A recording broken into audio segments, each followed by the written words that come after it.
Welcome to Long Story Short Budget Edition. I'm Kijan Haynes, and it's our first live show, and it's an important one coming right after the 2021 budget presentation.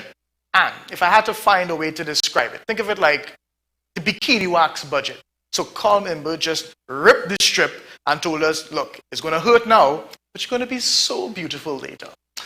Let's break down some of the big aspects of the budget. Now, judging from some of the responses from the economists at least, the minister hit all the right strides. And something economists have been repeatedly beating over the head was to get rid of the gas subsidy. And this year, it's out the window. For introduction in January 2021, the fixed retail margins for all liquid petroleum projects will be removed. Petroleum retailers and dealers will now be allowed to fix their own margins. Wholesale margins will remain fixed for the time being, and an appropriate but reasonable tax introduced to compensate for the current fuel surplus that is generated on the sale of gasoline because of depressed oil prices.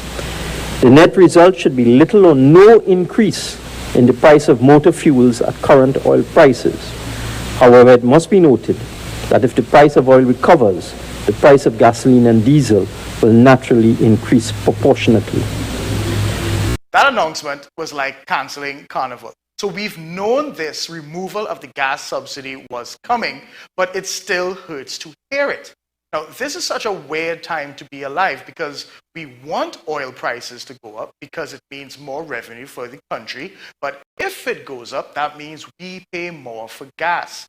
And further, in this free market in gas, you can have one gas station charging one price for fuel and another one down the road charging so much more or so much less. So now you're going to have to look out for the messages from your tanty on WhatsApp letting you know when your favorite gas station is having a sale. Now, on the surface, you would hope that gas stations aren't going to bust price because it just means that you can take your service elsewhere. But count on Kamala Persad-Bissessar to show you exactly what could go to buy the gas station that they have. What will happen to them? What's going to happen to contracts? How much will it cost the state then to waive those contracts or to remove the contracts that the state may have? That's one aspect of it. The other aspect is that there could well be the formation of cartels who will work together to price the gas and see how much is the margin you can get when sold at the pump. So that's a very serious matter that we will have to take note of. And listen, when Kamala tells how people can corrupt the system, you listen, okay? And let's stay with her for a bit, because government is allocating $50 million to buy the laptops that the opposition has been nagging for.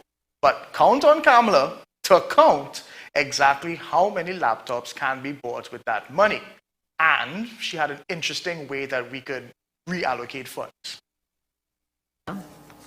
I was very happy initially when the minister announced laptops. Yes, laptops. But then when I calculated it, $50 million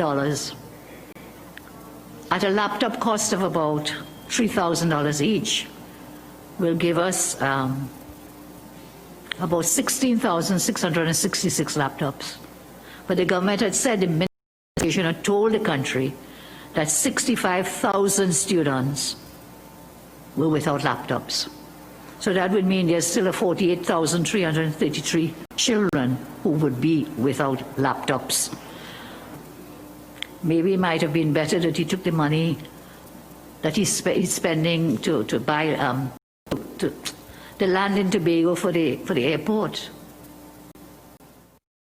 Some of that long-term versus short-term gains there. Think about it. Well, nobody's in the airport now, so why spend money on it ever? Also, in one breath, the finance minister laments the opposition hasn't supported the Revenue Authority bill, which continues to languish. Local government reform continues to be nothing more than a catchphrase. But hey, let's bring property tax. The objective is to commence the collection of property tax in fiscal 2021, starting with residential properties and we continue to assure property owners that the rates of this tax will be both fair and reasonable and will not present an onerous burden on them. But again, property tax at this time is totally unacceptable, given the serious fallout we've had on the job market. But seriously, property tax is like that discussion that your girlfriend wants to have about marriage. You're never going to escape it, but damn if you're not going to try. And Mrs. Prasad-Bissessar spoke about jobs. You know how everybody wants a government job? The ones that give you 6-hour work days, maybe 3-4 times a week. Well, we're sorry, graduates, you are out of luck. The government is not hiring for the next year at least. And the only people who may be rejoicing would be those national scholarship winners who have to return home and are forced to do 2 years penance in the public service. Who am I kidding? Scholarship winners don't come back home. But here's what really got me. Full VAT of 12.5% will be applied to imported luxury food items such as lobster, champagne, escargot, clams, strawberries, apples, and grapes. 2 things. 1, you mean to tell me these things were VAT-free all this time? Because they were expensive. And 2, judging from some of the responses on my Twitter mentions, you people buy a lot of champagne. Like, are y'all really struggling out here? But also we have to talk about removing the tax concession for the importation of private cars. Now, the past 2 budgets, you got a good break if you bought a hybrid or CNG vehicle. But here's my question. Does that removal of tax concessions also apply to parliamentarians? Because if it doesn't, I'd just like to announce, vote for Keisha in 2025. And finally, the arts sector got really the shortest end of the stick this budget. According to the finance minister, this sector will be among the last to fully reopen. Music, film, dance, theater, publishing, festivals, broadcasting, all taking a major hit.